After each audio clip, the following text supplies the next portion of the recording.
जय श्री राम। बहुत बहुत स्वागत करता हूं आप सभी का एक बार फिर से अपने चैनल पर।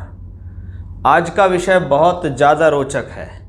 बहुत बार सुना होगा शनि की ढैया चल रही है, लेकिन इसकी गहराई क्या है, इसका बेस क्या है, क्यों इसे शनि की ढैया कहते हैं, क्यों शनि की ढैया प्रभावित करती है, क्यों शनि की ढैया आपके जीवन में आपको परेशान करती है, इसके पीछे लॉजिक क्या है, इसके पीछे तर्क क्या है। शनि की ढैया, ढैया मतलब 2.5 वर्ष। शनि एक राशि में 2.5 वर्ष तक रहते हैं। शनि की 7.5 हो या शनि की ढैया हो, वो आपकी राशि से देखी जाती है। यानी राशि का मतलब है जहाँ आपका चंद्रमा प्लेस्ड है या जहाँ आपके बोलते नाम से राशि पहचानी जाती है। जैसे किसी का चंद्रमा या मेष राशि में 1 नंबर में बैठा हुआ है और किसी का नाम अक्षर ऐसे है, चैसे है या लैसे है, तो उसकी मेष राशि हो गई। तो आप दोनों तरह से पहचान सकते हैं। कोशिश करें जो कुंडली के अंदर राशि है उसे फॉलो करें, वो नहीं है तो आप बोलते नाम को फॉलो कर सकते हैं। यानी शनि का गोचर जब जब आपकी राशि से चौथे और राशि से अष्टम पर बनेगा, यानी शनि ब्रह्मांड में चक्कर लगाते हुए राशि से चौथे और अष्टम भाव में विचरण करेंगे, तो वह समय शनि की ढैया का कहलाएगा। शास्त्र के अनुसार इसको लघु कल्याणी कहा गया। शास्त्र में कहीं भी 7.5 या ढैया नाम के शब्द नहीं है। कलयुग में इसको 7.5 और ढैया के नाम से पहचाना जाता है। शास्त्र लिखा हुआ है लघु कल्याणी और दीर्घ कल्याणी के नाम से। दीर्घ कल्याणी शनि का 7.5 का पीरियड, यानी शनि आपकी राशि से 7.5 साल तक आपको प्रभावित करेंगे। लघु कल्याणी राशि से चौथे और अष्टम में। एक बात। दूसरा, थोड़ी देर के लिए भूलो कि ये शनि की 7.5 है या शनि की ढैया है। इसको समझो कि भैया जब जब आपकी राशि से एक अशुभ ग्रह जिसका स्वभाव अशुभ है, वह राशि से चौथे और अष्टम भाव में गोचर जब लंबे समय तक करेगा तो आपको प्रभावित करेगा। क्योंकि ग्रह 2 प्रकार से फल देता है। सबसे ज़्यादा प्रभाव वह जब देता है जब वो जिस राशि में बैठा होता है।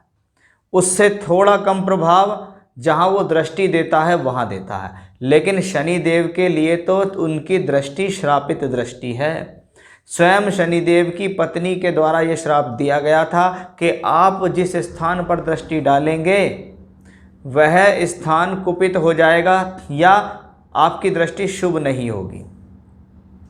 क्योंकि शास्त्र में इसके बारे में लिखा हुआ है कि जब शनिदेव अपने ध्यान में लीन थे, ध्यान में मग्न थे, और उनकी पत्नी उस समय उनके पास आई कि इस समय किया गया सहवास हमारे बीच में एक अच्छी संतान को पैदा कर सकता है, लेकिन शनिदेव द्वारा कोई भी दृष्टि अपनी पत्नी पर नहीं पड़ी और पूरा समय ऐसा ही निकल गया। वो शुभ मुहूर्त निकलने के कारण पत्नी ने उनको श्राप दिया कि जब आप अपनी पत्नी पर दृष्टि नहीं डाल सकते हो तो आप किसी पर भी दृष्टि डालोगे वो कुदृष्टि होगी। शास्त्र में एक कहानी या एक इसके बारे में जो वाक्य है वो इस प्रकार से भी लिखा हुआ है। क्योंकि शनिदेव की दृष्टि के बारे में अलग अलग वाक्य यहाँ लिखे हुए हैं। यानी शनि जहाँ बैठे जहाँ देखे वहाँ से संबंधित प्रॉब्लम देता है, क्योंकि शनि स्वभाव से अशुभ हैं। हाँ, ये कर्म फल प्रदाता हैं, न्याय करने वाले हैं, लेकिन मेहनत श्रमिक कराने वाले भी ये हैं। क्योंकि बहुत से लोग कहते हैं शनि बुरे नहीं है, मैं भी नहीं कहता शनि बुरे नहीं है, लेकिन जब इसकी 7.5 या ढैया 7.5 या ढैया या कोई दशा आती है तो आप लोग परेशान क्यों हो जाते हो? जब वो बुरे है ही नहीं तो परेशान क्यों हो जाते हो? क्योंकि शनि कर्म फल प्रदाता है। आज आपने किसी का बुरा कर दिया, आपने सोचा किसी ने देखा नहीं, किसी ने किया नहीं, मेरा कोई कुछ नहीं बिगाड़ेगा। आप देखना जब कभी 7.5 या ढैया के प्रभाव में आओगे ना, भले ही वो 10 साल या 20 साल बाद आएगा, आपको उस गलत कर्म का भुगतना पड़ेगा यहीं पे। ये है शनि कर्म फल प्रदाता। अब जीवन में जब भी शनि की 7.5 या ढैया आती है तो आप सोचिएगा हमारे ऋषि मुनि कितने ज़्यादा इंटेलिजेंट हैं या कितने दूर की सोच रखने वाले होते हैं कि शनि जहाँ बैठ रहा है वहाँ प्रॉब्लम, जहाँ देख रहा है वहाँ प्रॉब्लम। आज के समय में एक व्यक्ति शारीरिक, मानसिक और आर्थिक रूप से अगर परेशान हो जाए तो भैया वो जीवन में सब कुछ हो गया। शरीर से परेशान, हेल्थ इश्यूज हो गए, मानसिक रूप से चिंता है, प्रॉब्लम चल रही है, आर्थिक रूप से भी परेशान है, पैसे का भी प्रॉब्लम है, काम धंधा अच्छा नहीं चल रहा। उसी चीज़ को विचार में रखते हुए शास्त्र ने कहा कि भैया राशि से चौथे और अष्टम में शनि आएगा तो शनि की ढैया होगी। बाकी किसी स्थान के बारे में नहीं कहा। 7.5 एक अलग विषय है कि द्वादश राशि और दूसरे में आएगा, लेकिन नहीं कहा कि राशि से दशम में शनि के ढैया देंगे, राशि से एकादश में ढैया देंगे, या राशि से सप्तम में ढैया देंगे, या पंचम में ढैया देंगे, नहीं कहा।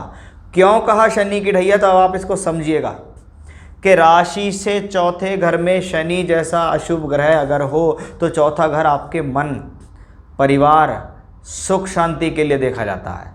जब तक चंद्रमा से चौथे घर में शनि चलेंगे ढैया का प्रभाव रहेगा।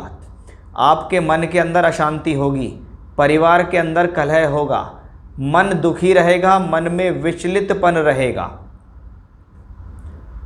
कहीं ना कहीं मन शांत ना होना, परिवार के अंदर माहौल अच्छा ना होना भी इस शनि की वजह से, क्योंकि शनि मेलेफिक्स होकर 2.5 वर्ष तक उसी राशि को प्रभावित करेंगे। इसलिए राशि से चौथे में गया हुआ अशुभ शनि अच्छा नहीं। अब इसकी दृष्टि, अगर शनि की दृष्टि छठे भाव पर पड़ती है तो छठा भाव रोग ऋण रिपु कि शनि की ढैया में व्यक्ति को रोग भी हुए, ऋण भी हुए, कर्ज भी हुए, शत्रु भी बने। शनि की दृष्टि जब दशम पे आती है तो कार्य क्षेत्र के लिए स्ट्रगल बढ़ा, राशि पर पड़ती है तो मन के अंदर चिंताएं बढ़ी, शरीर के स्वास्थ्य को लेकर प्रॉब्लम हुई। इसलिए शनि की ये स्थिति और ये दृष्टि प्रॉब्लमेटिक है। इसलिए शनि से, राशि से चौथे में बैठा हुआ शनि की ढैया देता है। ऐसे में शनि अगर अपनी स्वराशि के अंदर बैठ जाएं, ब्रह्मांड में चलते हुए या कुंडली के अंदर यहाँ स्वराशि के हो जाएं, तो ये थोड़ा फल में कमी करते हैं। लेकिन कोई भी ग्रह कैसा भी हो अपना स्वभाव नहीं छोड़ता। एक बात आप ये समझ लीजिए। अब अगली आप देखिए अष्टम का शनि, 8वां घर, अड़चन, दुविधा, परेशानी, अशुभ समाचार, किसी भी काम को करने चलो अड़चन, किसी भी काम को करने चलो दुविधा, परेशानी। अब राशि से चौथे से ज़्यादा खराब होता है राशि से 8वां शनि। यहाँ भी यही नियम है कि भैया अगर अपनी राशि में हो तो थोड़ा सा आपको कंसेशन दे देगा, लेकिन राशि से अष्टम में गया हुआ शनि अशुभ है, वो 8वें घर में बैठा है, चिंताएं देगा, परेशानी देगा, कोई भी काम बिना अड़चन के सॉल्व नहीं होगा, किसी न किसी प्रकार से प्रॉब्लम्स होगी ही होगी, क्योंकि वो 8th हाउस में गया है। यहाँ से बैठ के शनि की तीसरी दृष्टि दशम भाव पर, दशम भाव कर्म स्थान, कार्य क्षेत्र के लिए संघर्ष, ups and down in career, crisis in career, नौकरी का लगना छुटना, काम में बाधा, समस्या ही समस्या उत्पन्न हो रही है। जब से शनि की ढैया आई है तब से ये प्रॉब्लम हो रही है। आखिर हो क्यों रही है भैया? उसके लिए ये है। यहाँ से बैठ के धन स्थान पे गया हुआ शनि, कुटुंब का स्थान, धन का स्थान, वाणी का स्थान, खराब वाणी कर सकता है, आपके अंदर गंदी आदतें डाल सकता है, आप गलत खान पान करना शुरू कर देंगे शनि की ढैया में, गलत भाषा का बोलना, ब्लंट हो जाना, बिल्कुल ऐसे शब्द बोलना जो दूसरे को चुभे, उसी के कारण परिवार के लोगों से कलह होना। पंचम भाव पे दृष्टि है, संतान में समस्या, संतान में होने वाले मिसकैरेज, संतान से संबंधित तकलीफ देगा ये कॉम्बिनेशन, लव रिलेशनशिप्स को तोड़ेगा, एजुकेशन में भटकाव देगा। यानी पंचम भाव शिक्षा का है, बुद्धि का है, संतान का है, योजनाओं का है, लव का है, रोमांस का है। और शनि की अष्टम से बैठी हुई दृष्टि पंचम भाव पे है। इसको कहते हैं अपनी ही बुद्धि से नुकसान, मिसअंडरस्टैंडिंग चल रही है लाइफ पार्टनर के साथ, कितनी भी कोशिश कर रहे हैं लेकिन सफल नहीं हो पा रहे। तो भैया यहाँ समझने की ज़रूरत ज़रूर है कि राशि से चौथा शनि क्या करेगा और राशि से अष्टम शनि क्या करेगा। क्यों है शनि की 7.5 या ढैया, लघु कल्याणी क्यों प्रॉब्लम देती है? कि भैया जहाँ बैठेगा वहाँ फ़र्क, जहाँ देखेगा वहाँ फ़र्क। अब इससे बचने का निदान क्या है? इससे बचने का निदान, सबसे बढ़िया निदान क्या है? देखो, ग्रह को समझो। ग्रह कौन है? शनि। शनि का दिन कौन सा होता है? शनिवार का दिन। शनि का समय कौन सा होता है? सूर्यास्त के बाद का। शनि को क्या पसंद है? काला या नीला कलर, क्योंकि ये उनका कलर है। क्या कर सकते हैं ऐसे समय में? जिन लोगों को ये प्रॉब्लम है, कुछ शास्त्र कहते हैं हनुमान जी की आराधना करने से भी फ़ायदा मिलता है, क्योंकि हनुमान जी ने शनि देव को रावण के गिरफ्त से बचाया, तो वो उनके आभारी रहते हैं हमेशा। यानी ऐसे समय में अगर हनुमान जी की पूजा की जाए तो भी लाभकारी होती है। लेकिन और उसमें अगर जान डालनी है तो मैं लोगों से ये कहता हूँ कि भैया किसी भी शनिवार से शुरू करना है आपको। शनिवार की शाम को काले या नीले कपड़े या कंबल पे बैठें, सामने तिल के तेल या सरसों के तेल का दीपक जलाएं। अपने घर में जला सकते हैं इसे, पूजा के स्थान पे कर सकते हैं ये पूजा, शनि मंदिर जाके कर सकते हैं, या पीपल के पेड़ के नीचे बैठ के कर सकते हैं। सूर्यास्त के बाद वहाँ बैठना है, सरसों के तेल का दिया जलाना है, हनुमान जी शनिदेव का ध्यान करना है, और शनिदेव का सिर्फ बीज मंत्र या पौराणिक मंत्र, बीज मंत्र से कम प्रभाव पड़ेगा, पौराणिक मंत्र से ज़्यादा प्रभाव पड़ेगा। जैसे बीज मंत्र है ओम शम शनश्चराय नमः, या तो इसकी रुद्राक्ष की माला से रोजाना 5 माला या 11 माला लगातार करनी शुरू करो। सैटरडे से शुरू करो, फिर लगातार करो। शनिवार के दिन कोशिश करो कि इस पूजा को पीपल के पेड़ के नीचे बैठ के करो, शाम के समय, या शनि मंदिर पे जाके करो। बाकी दिन अपने घर कर सकते हो। या शनिदेव का पौराणिक मंत्र ओम शन्नो देवी रविष्टया आपो भवन्तु पीतये शन्योर्भिस्रवन्तु नः ओम शम शनश्चराय नमः, ये और अधिक प्रभावशाली मंत्र है। लेकिन इसको करें और रेगुलर करें और अपनी श्रद्धा से करें, फिर आपको इन सब प्रॉब्लम्स में निजात अवश्य मिल जाएगी। ये बहुत ही बेहतरीन उपाय है, इसमें कोई संदेह नहीं है।